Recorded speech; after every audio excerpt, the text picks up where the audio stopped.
Ya, kami sampaikan kembali informasi pilihan pagi ini. Anggota Ormas dan seorang wartawan ditangkap polisi karena melakukan pungutan liar di sejumlah SPBU di Kabupaten Garut. Tersangka pembunuh seorang gadis cilik yang pulang mengaji di kota Cimahi menikam korban untuk merampas ponsel.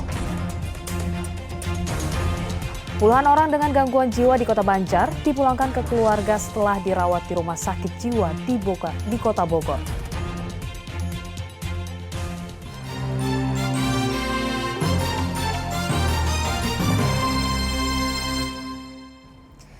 Seekor kukang yang merupakan satwa dilindungi ditemukan para nelayan di Pelabuhan Ratu bergelantungan di kabel beraliran listrik.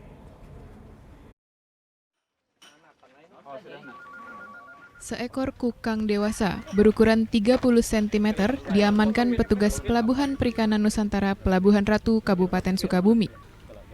Satwa dilindungi tersebut ditangkap setelah sebelumnya ditemukan oleh para nelayan sedang bergelantungan di kabel komplek perkantoran Kementerian Kelautan dan Perikanan Pelabuhan Ratu. Warga yang menemukan pun langsung menghubungi petugas pelabuhan karena khawatir kukang akan terluka akibat tersetrum kabel beraliran listrik. Kejadian kukang ini, pertama saya dapat laporan jam 8 kurang lebih tadi malam. Saya melihat dan ternyata betul ada kukang bergelantungan di atas kabel. Karena itu tahu bahwa kukang kami amankan dan alhamdulillah pagi tadi saya melaporkan ke BKSDA lewat informasi mereka sudah mengambil dan kami memberikan kukang tersebut. Belum diketahui pasti dari mana kukang tersebut berasal, sebab warga sekitar tidak ada yang memelihara satwa dilindungi tersebut. Kukang ini kemungkinan bukanlah hewan peliharaan manusia. Dilihat dari sifatnya yang gusar saat akan ditangkap petugas, serta gigi taring yang masih tajam tidak dikikir.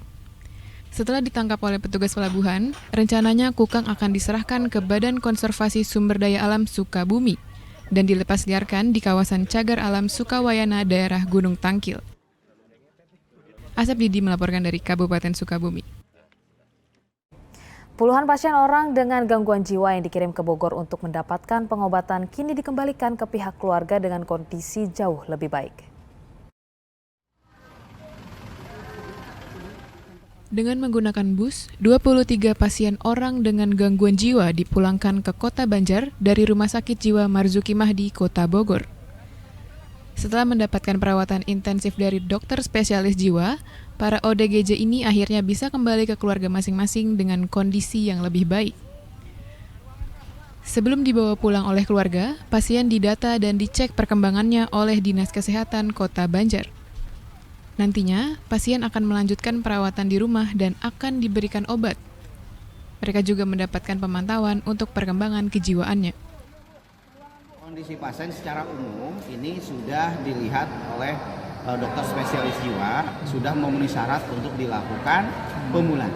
Serah terima kembali perawatan pasca rawat di rumah. Ya, sebagaimana kita ketahui bahwa memang tidak seharusnya atau tidak selamanya pasien itu memang harus tinggal di rumah sakit.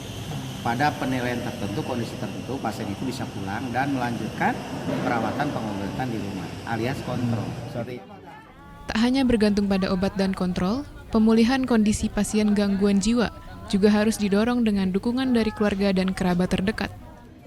Yang pertama adalah minum obat. Dengan minum obat itu pemulihannya cepat dan cepat gitu ya. Nah, disertai dengan kontrol, karena kontrol ini menilai tingkat pemulihannya itu berdampingan harus. Yang ketiga, nah ini yang sering diabaikan, bahwa ODGJ ini harus diajak ngobrol, diajak komunikasi, diajak berbincang-bincang. Kadang-kadang, soalnya ini harus disampaikan, kenapa?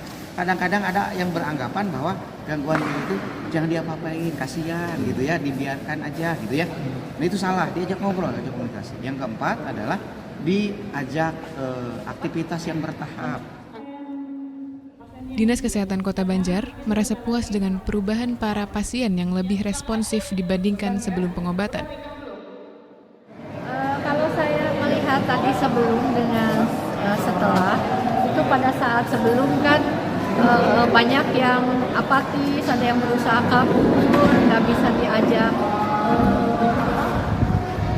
bisa bisa diajak bicara, tapi setelah pulang tadi beberapa pasien saya tanya, alhamdulillah merespon. Sebelumnya, pada September lalu, ada 23 orang pengidap gangguan jiwa dengan kategori berat yang memiliki BPJS mengikuti screening dan pemeriksaan administrasi. Lalu dikirim ke RSJ Marzuki Mahdi Bogor untuk mendapat penanganan secara serius dan bertahap. Eko Setiabudi melaporkan dari Kota Banjar.